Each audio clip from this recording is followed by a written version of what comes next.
नहीं है। अगर नहीं तो आप हमें लिख के दें कि हमारी सियासत में कोई हक नहीं। क्या हमारा आईन हमें एक पुरअमन एहतजाज की इजाजत नहीं देता? क्या हमारे पास एक पुरअमन एहतजाज का हक नहीं है? हमारे लोगों को रोका जा रहा है। मुख्तलिफ चौकों में आपने अपने गुंडे बदमाश खड़े किए हैं जिन्होंने पहले मेरे भाई को अगवा किया और आज हमें पुरअमन एहतजाज के लिए नहीं आने दे रहे। शर्म आनी चाहिए आपको। आप लोगों शर्म करो, हया करो, शर्म करो, हया करो।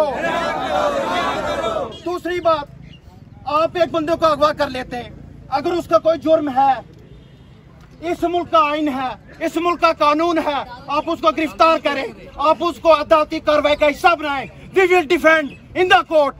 आपने हमें मजबूर किया, हमारी FIR दर्ज नहीं हुई, मेरी भाभी सड़कों पे बेयार मददगार की हालत में फिरती रही, फिर इन्होंने कोर्ट का दरवाजा खटखटाया। मैं शुक्रगुजार हूँ जस्टिस क्यारी साहब का कि उन्होंने एक मजलूम की आवाज सुनी। मैं शुक्रगुजार हूँ मैडम ईमान मजारी साहिबा का कि उन्होंने एक हमारी दाद रसी की। लेकिन आज आप इस तमाम माहौल आपने जो क्रिएट किया, हम अदालत में गए, आज आप हमें पुरअमन एहतजाज का हक भी नहीं दे रहे। हमारे लोगों को क्यों रोक रहे हैं? आपकी इन्हीं हरकत की वजह से आपको जवाब देना पड़ता है। आपकी इन्हीं हरकत की वजह से आप पे जगह जगह लानतान होती है।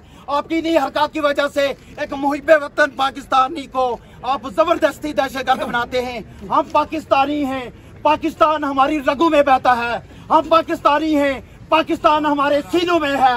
हम पाकिस्तानी हैं, पाकिस्तान के परचम में हमारी लाशों को आप कफन दे। हम पाकिस्तानी हैं, लेकिन आप हमें मजबूर क्यों कर रहे हैं कि हमारी नस्लें हमसे सवाल करें कि आप किस पाकिस्तान की बात करते थे?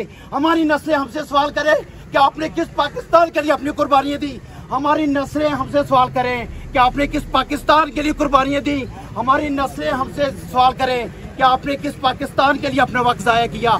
खुदारा खुदारा खुदारा आप अपने इन ओछियात कंडू से बाज आ जाएं। खुदारा आप हमें मुल्क वतन पाकिस्तानी रहने दें। खुदारा आप हमें इतना तो इस हद तक ना लेके जाएं कि हम अपने मुंह सी ले, हम अपने बच्चों को ये ना बताएं कि बेटा हमारे बच्चों आप भी पाकिस्तानी हो, आप भी पाकिस्तान से प्यार करना। खुदारा हमारी आपसे अपील है कि अहमद फरहाद को बाजियाब करें। अगर उसका कोई कसूर है आप उसको कोर्ट में लेके आए। अगर उसका कोई कसूर है, अगर उसके ऊपर केस साबित होता है, कोई जुर्म है, आप उसको सजा दें। हम एक पाकिस्तानी आइन के मुताबिक, कानून के मुताबिक हम उसकी जंग लड़ेंगे। लेकिन हम ये बात कभी नहीं मानते कि आप एक जिस तरह एक चील या गिद्ध किसी मुर्गी के बच्चे को उचक ले, हम ये कभी नहीं मानते। वो एक जीता जागता इंसान था, वो एक शायर था, वो एक अदीब था। एक शायर, एक अदीब, एक दानिश्वर की यूं गुमशुदगी आप पे सवालिया निशान है कि आपके मुल्क में क्या कानून है।